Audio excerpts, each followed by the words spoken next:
Selamat datang semuanya di perkuliahan atau kelas kali ini. Di sini adalah pertemuan pertama. Mari kita mulai briefing untuk kelas ini.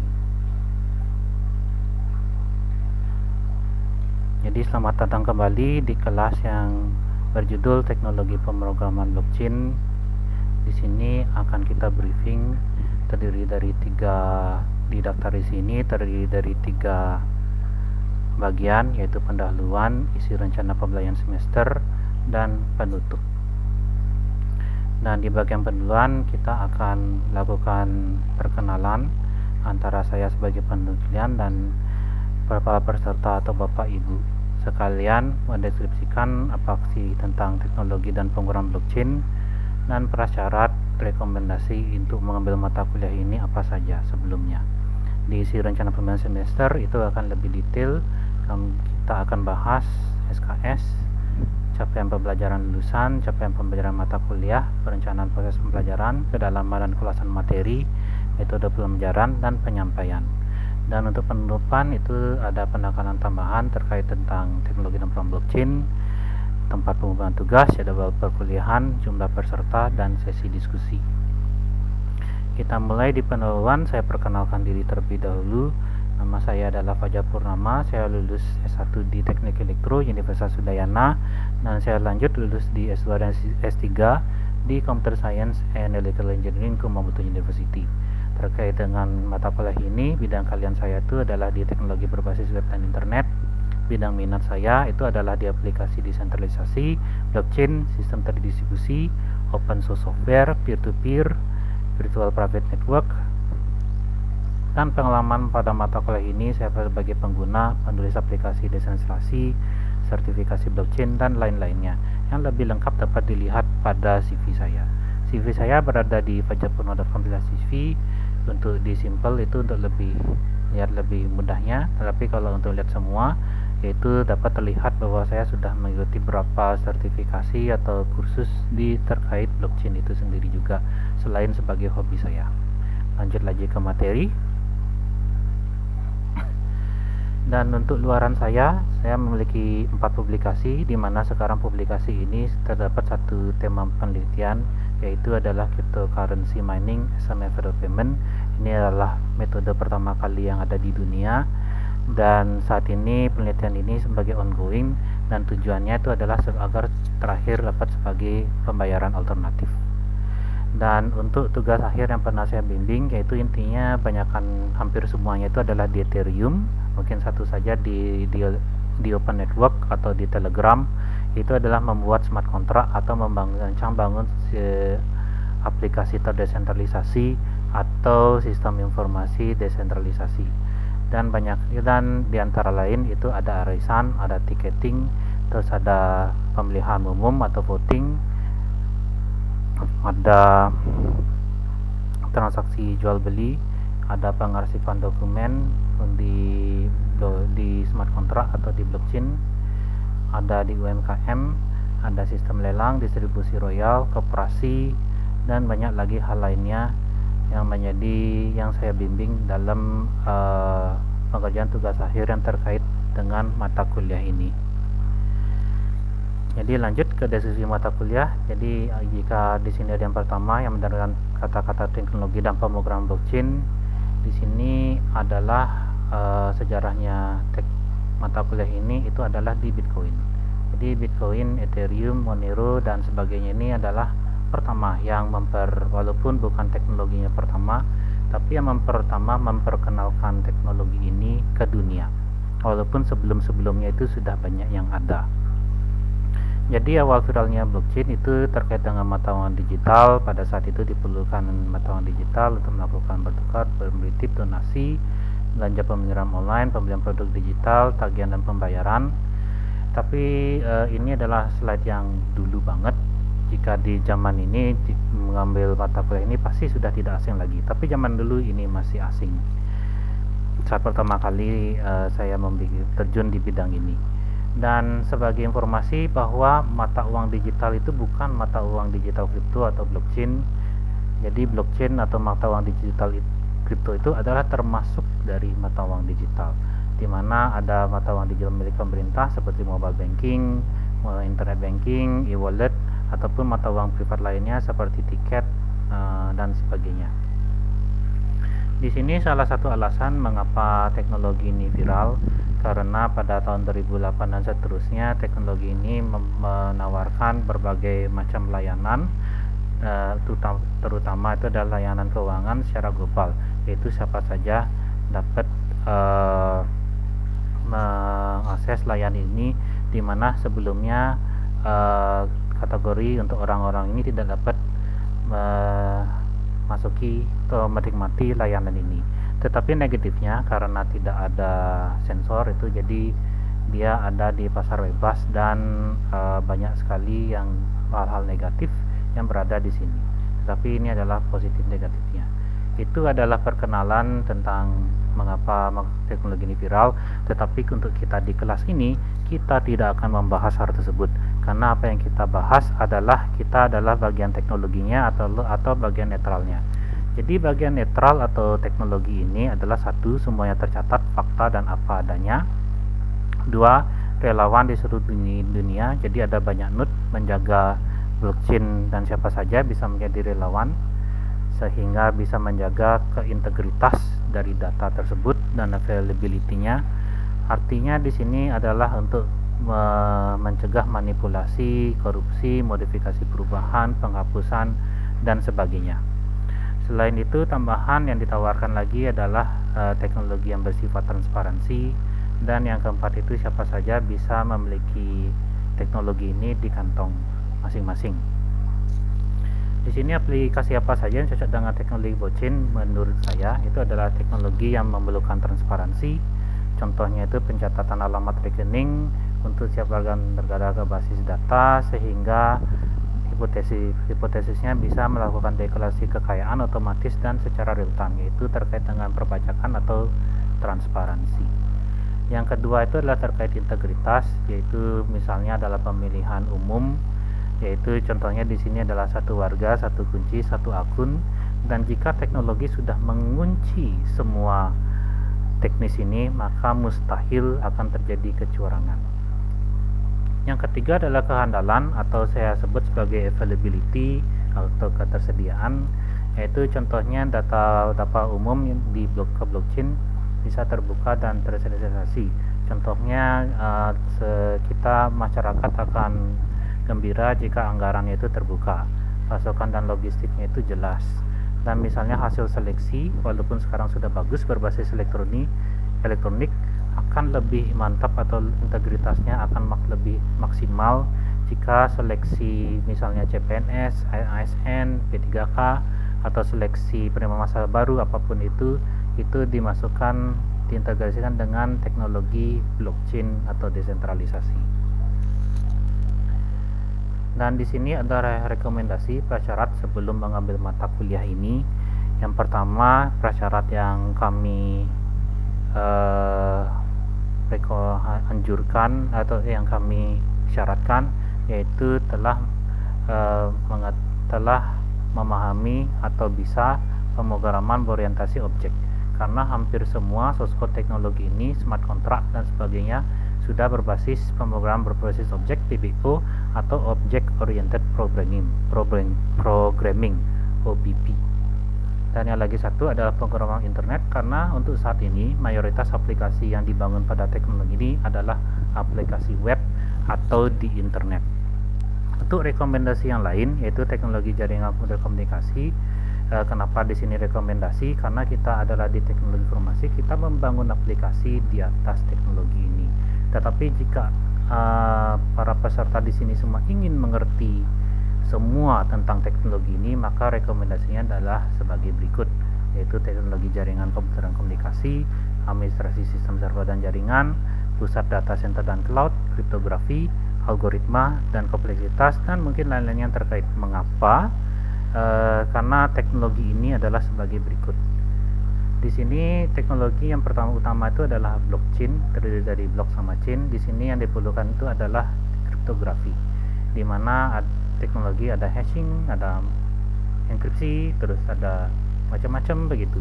Dan kriptografi itulah inti dari teknologi blockchain, yaitu matematika itu sendiri.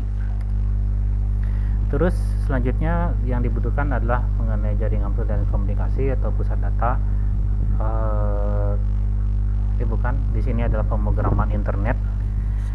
Kenapa? Karena untuk sistem informasi biasa, perbedaan sistem informasi biasa dengan sistem informasi blockchain, perbedaannya hanya di backend-nya saja. Dimana kalau backend dari sistem informasi biasa itu menggunakan backend programming dan database, sementara di blockchain bedanya database itu diganti dengan smart contract dan blockchain itu sendiri sebagai media penyimpanan. Sedangkan untuk variabel-variabelnya, terus fungsi-fungsinya, kelas-kelasnya itu pemrograman berbasis objek atau object oriented programming. Sebenarnya konsepnya sama saja dengan sistem informasi biasa. Hanya perlu mempelajari apa yang telah dibuat di sini. Oleh karena itu tadi syarat yang tadi dibutuhkan. Dan di sini jika ingin mengerti esensi dari teknologi ini, maka perlu mempelajari semua tentang pusat data atau sistem administrasi mengenai server, jaringan, dan lainnya. Kalau jika topologi infrastruktur atau pusat data biasa itu rata-rata topologinya ada data sentralisasi atau cluster terpusat, di mana ya di sini untuk agar lebih sederhana, mudah diatur dan hemat sumber daya. Tetapi kenapa blockchain itu ada? Karena di sini kehandalan minimal serta manipulasi, lebih parahnya misalnya ini bisa dikorupsi oleh admin atau siapapun, itu ada. Atau misalnya kalau misalnya satu komponen saja mati, makanya semuanya mati, begitu. Sedangkan di sini yang ditawarkan oleh blockchain atau bukan teknologi desentralisasi itu adalah teknologi yang sangat handal, di mana semuanya itu punya backup dan terbuka ke publik. Di mana jaring code di sini topologinya adalah cluster tree. Idealnya di teknologi desentralisasi itu topologinya adalah mesh. Tetapi kebalikan dari sini ya, kontranya itu adalah tidak sederhana, memerlukan sumber daya yang sangat besar dan mengembang. Jadi bayangkan kalau masing-masing ini sama persis duplikat, dan berapa sih sumber daya atau komputer atau besarnya server yang diperlukan seperti itu. Dan selanjutnya adalah ketika misalnya semuanya sudah terdistribusi, ini adalah belum desentralisasi ya, tapi terdistribusi. Agar teknologi ini lengkap menjadi terdesentralisasi, maka dibutuhkan bagaimana agar semua node atau server ini kita bisa satu suara bahwa arah yang inilah yang benar atau memang itulah yang benar. Jadi jawabannya adalah itu adalah algoritma konsensus. Dan proses pertama itu ada proof of work, setelah itu ada banyak lagi, ada proof of stake dan sebagainya. Ini adalah algoritma. Oleh karena itu, jika ingin mengerti lebih dalam tentang teknologi ini, saya balik ke syarat yang tadi, maka algoritma dan kompleksitas ataupun yang lainnya itu ini direkomendasikan agar lebih mengerti secara utuh teknologi ini. Dan saya ulangin lagi, jika hanya mengerti syarat, berarti hanya cukup bisa membangun di atas teknologi ini, dan di bawah itu otomatis ya anggap kita percaya saja bahwa teknologi itu sudah bagus, seperti itu. Jadi sebelum kita lanjut ke isi RPS, rencana pembangunan semester, adakah yang ingin didiskusikan terkait dengan pendahuluan ini? Jika ada, silakan langsung tanya atau bisa langsung kirim ke kolom komentar. Jika tidak, mari kita lanjut ke isi atau RPS. Di sini capaian pembelajaran mata kuliahnya adalah dua. Yang pertama itu adalah mampu mendesain, mengimplementasi, dan mengevaluasi solusi teknologi dan pemrograman blockchain yang memenuhi kebutuhan computing. Yang kedua adalah mampu mengidentifikasi dan menganalisis kebutuhan pengguna dan mempertimbangkannya dalam pemilih, membuat, mengintegrasi, mengevaluasi, dan menganalisis teknologi dan pemrograman blockchain. Dan untuk CPMK ini saya akan tekankan kembali nanti di penutup. Jadi silakan saja disimak terlebih dahulu. Di sini adalah kemampuan akhir atau sub CPMK-nya adalah yang jelas. Pertama, kita harus paham mengenai RPS ini. Yang kedua, menjadi pengguna teknologi blockchain. Ketiga, mampu mengidentifikasi dan menganalisis situasi dan kondisi yang tepat untuk pengguna teknologi blockchain. Keempat, mampu mempertimbangkan dan mengevaluasi dalam pemilihan standar program teknologi blockchain untuk menyelesaikan studi kasus. 5. Mampu melakukan proses desain atau perancangan mencakup analisis persoalan, pemodelan, ekstraksi, dan penetapan kebutuhan dan perancangan, implementasi dan evaluasi sistem, proses, komponen, dan program teknologi blockchain untuk menyelesaikan studi kasus. Yang keenam, mampu membuat aplikasi teknologi blockchain dan berpotensi untuk diimplementasikan. Mampu mengevaluasi hasil implementasi aplikasi teknologi blockchain yang tadi dibuat. Yang terakhir, mampu menulis dokumen administrasi, laporan, slide, atau sebagainya atas semua tadi yang di atas yang telah dikerjakan. Untuk lebih rinci, jika ingin mengetahui lebih banyak capaian pembelajaran lulusan yang dibebani oleh ke mata kuliah ini, dapat dilihat buku kurikulum di it.unud.cd kurikulum SES 2026. Tetapi untuk saat ini kita tidak akan membahasnya, silahkan nanti baca sendiri di rumah karena ini adalah terkait dengan program studi.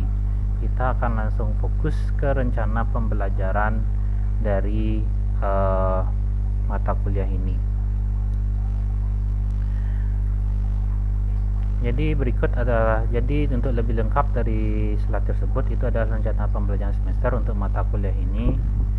Di sini terdapat ada yang tadi saya sampaikan, syarat mata kuliah, pengampunya siapa, capaian pembelajaran lulusan dibebankan, capaian pembelajaran mata kuliah, serta kemampuan akhirnya.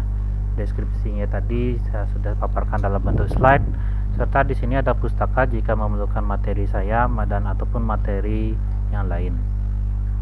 Di sini terdapat rencana proses pembelajaran, terdapat bagaimana kemampuan diterapkan tadi yang di atas. Penilaiannya itu akan lebih rinci di bawah nanti, yaitu di rubrik penilaian dan tugas. Dan di sini ada bentuk dan metode pembelajaran, apa yang dimaksud dengan semua ini. Tapi intinya saya akan di sini adalah rekomendasi pembelajarannya, proses untuk pembelajarannya. Untuk pertama itu adalah seperti ini rencana semester, dan saya akan bagikan formulir penilaiannya mulai besok hingga ke minggu ke-7. Kita akan mempelajari filosofi teknologi blockchain, sistem distribusi dan desentralisasi. Teknologi desentralisasi itu sendiri secara matematis, sains, teknis, dan sejenisnya, literasi penggunaan aplikasi mata uang kripto dan teknologi blockchain lainnya. Penggunaan teknologi blockchain saat ini, literasi teknologi desentralisasi, review layer dasar termasuk OSI, TCP/IP, DLL serta materi dasar lainnya, perbandingan aplikasi dan atau sistem informasi sebelumnya dengan blockchain, arsitektur dan infrastruktur terkini teknologi blockchain. Dan di sini para peserta sekalian diminta untuk mempersiapkan membuat tugas selama 6 minggu untuk pencarian studi kasus, pengunduhan pendaftaran dan mencoba perangkat lunak teknologi blockchain, pembuatan dokumentasi dan ambilisasi ide studi kasus yang akan lebih jelas, lebih lengkap akan dijelaskan di bawah ini. Nanti pada saat minggu ke-8 di sini setiap harinya dipersilakan untuk melakukan bimbingan terkait dengan studi kasus yang ingin diangkat serta tugas sebagai pengguna atau literasinya. Dan minggu ke-8 itu akan dikumpul. Minggu ke-9 dan ke-10, karena minggu 8 yang dikumpul itu adalah proposalnya, maka minggu ke-9 dan ke-10 kita melakukan pemilihan standar teknologi dan penggunaan blockchain dan lainnya yang diperlukan untuk menyelesaikan studi kasus. Intinya setelah topik itu sudah fix masing-masing peserta di minggu ke-8. Selanjutnya review bahasa pengiraman dan sistem informasi, penjelajahan program-program blockchain yang ada, penjelajahan jenis-jenis blockchain dan pemrograman yang ada, penjelajahan dokumentasi teknologi blockchain yang ada, laporan dan minggu di 11 dan 12 setelah kita tahu apa yang akan kita bangun, maka kita akan membuat laporan desain mencakup analisis persoalan pemilihan yang tadi itu. Minggu ke-13 dan 14 itu jika di sini adalah perancangan, maka silakan melakukan pembangunan aplikasi, yaitu membuat aplikasi di atas teknologi blockchain itu sendiri. Dan di akhir perkuliahan ini silakan membuat laporan, semuanya itu dikumpul. Dan di sini di atas tadi, jika ada yang masih belum paham tentang bentuk dan metode pembelajaran, di sini dijelaskan apa itu pemaparan dan diskusi, di mana saya memaparkan belajar mandiri itu seperti apa. Persiapan media pengumpulan tugasnya itu nanti akan saya disajikan di akhir mata kuliah ini. Pembuatan tugasnya itu ini adalah semuanya di bawah. Dan untuk rubrik penilaian di semua tugas ini adalah tugas. Di sini ada beberapa catatan bedanya tugas mata kuliah, tugas akhir, serta capstone project design. Jika di sini ada peserta yang ingin langsung melakukan tugas akhir atau capstone project design, maka langsung konsultasi ke saya agar arahnya itu langsung ke untuk memenuhi KKNI level 6 atau complex computing design. Jika yang lain jika masih ingin melakukan sebagai tugas mata kuliah, tidak masalah, maka tidak harus strict di bawah ini. Jadi untuk tugas di sini terdapat sekian tugas. Yang pertama itu adalah mencari topik. Yang pertama itu adalah kita terjun sebagai pengguna, di mana yang diminta di sini adalah mencari informasi di berbagai sumber informasi tentang teknologi ini, dapat mengunduh dompet, atau intinya bagaimana untuk memulai kita menulis atau coding di aplikasi ini. Kita perlu mencoba mendaftar di bursa mata uang kripto, tetapi tidak harus membelinya, hanya cukup mendaftar saja jika suatu saat nanti membutuhkan mata uang kripto tersebut atau membutuhkan layanan tersebut. Tapi yang diperlukan di sini adalah minimal bisa mendapatkan koin testnet gratis agar kita semua dapat mulai membangun aplikasi atau mulai membangun pemrograman. Dan sudah pasti agar kita dapat bangun aplikasi di atas ini, kita harus punya koin testnet di dompet kita masing-masing. Dan di sini untuk penilaiannya sudah dibagikan butirnya seperti ini. Untuk tugas kedua yaitu adalah agar mencari topik. Yang pasti di sini adalah menentukan judul, menguraikan latar belakang, menguraikan rumusan masalah, menguraikan tujuan, manfaat, hipotesis, dan tambahan lainnya. Dan di sini ditekankan agar bahwa latar belakang meyakinkan pembaca bahwa kasus benar-benar memerlukan solusi berbasis blockchain.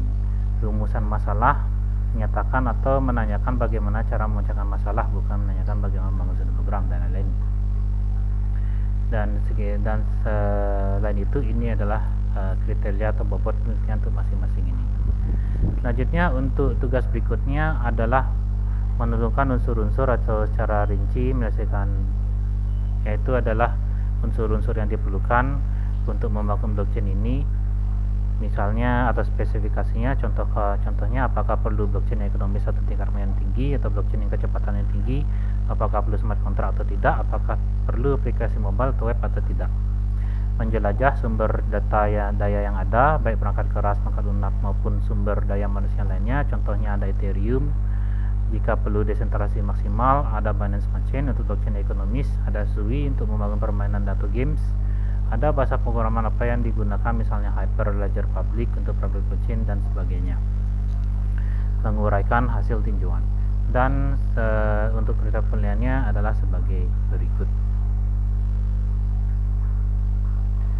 Dan setelah kita menulis spesifikasi, kita akan melakukan perancangan. Jadi membuat rancangan alur penelitian atau alur percobaan atau sejenis atau alur proyek. Dan pasti saya minta di sini adalah diagram-diagram untuk melihat rancangan tersebut sebelum kita menerjemahkannya sebagai aplikasi atau program. Dan ini seperti biasa tersedia juga kriteria penilaiannya. Setelah itu semua kita di sini adalah untuk membangun perangkat lunak hasil rancangan atau aplikasi, di mana kriteria penilaian hasil dari aplikasi yang dibangun dari blockchain adalah agar memenuhi sebagai berikut. Dan di sini kita akan evaluasi dan bahas apakah yang kita buat itu sudah memenuhi yang dibutuhkan atau belum. Dan setelah itu semuanya terdokumentasi seperti itu. Oke, balik lagi ke isi. apakah ada yang ingin ditanyakan sebelum kita lanjut ke penutup terkait tentang isi atau rencana pembelajaran semester yang tadi? Jika tidak ada, mari kita lanjut ke penekanan tambahan yang tadi saya bilang di pendahuluan. Jadi saya tekan kembali bahwa blockchain ini masih kebanyakan adalah hype, trend, promosi sensasional, dan semuanya itu adalah blockchain. Tapi tanyakan di sini, apakah semuanya perlu blockchain? Apakah memang perlu blockchain atau tidak, atau hanya masih perlu sistem informasi biasa? Itu perlu dibedakan. Saya ambil quote atau pepatah dari Andreas Antonopoulos. Saya ambil bahasa Indonesia saja. Ada banyak aplikasi yang orang-orang coba buat di atas blockchain yang sebenarnya tidak memerlukan blockchain, dan faktanya menggunakan blockchain untuk aplikasi tersebut adalah sebuah kesalahan. Jadi yang penting itu diidentifikasi terlebih dulu apakah permasalahan tersebut perlu butuh blockchain atau tidak, atau belum. Itu dulu yang paling utama dari segalanya. Oke, selanjutnya untuk pengumpulan tugas itu bisa di waso.cd milik Menut, Moodle, ada Google Classroom, Google Drive, atau dan lain-lain yang akan disiapkan. Nanti jadwal perkuliahan akan tersedia, jumlah peserta nanti akan tersedia, dan simpulan untuk di sini bahwa telah dipapar sesuai daftar isi, yaitu pendahuluannya, RPS, dan penutupnya. Terima kasih. Dan di sini mari kita buka sisi diskusi terakhir, apakah yang ingin didiskusikan sebelum ditutup. Terima kasih.